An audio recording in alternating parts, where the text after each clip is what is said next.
মুখ্যমন্ত্রীর কাছে বৃদ্ধ ভাতা চাইলেন ৮২ বছরের নেহেরা বেগম।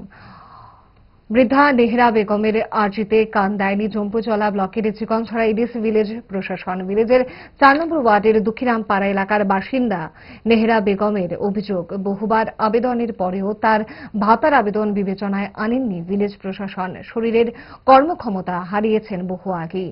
খেয়ে পড়ে থাকতে ন্যূনতম অর্থের যোগান দেওয়ার কেউ নেই আগে পেছনে।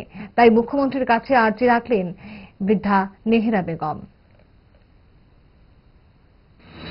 আপনার বাতা আমার বাতা ৬-৭ জমা দিতে আমার বাতা হইতে আছে। বয়সটা কত? আপনি আমার ৮২ বছর। নাম কি? নেহারা বেগম। এই জায়গাটার নাম কিটা? চিকনছড়া জম্পুজলা ব্লক। তা আপনি বাতা দেন আপনারে?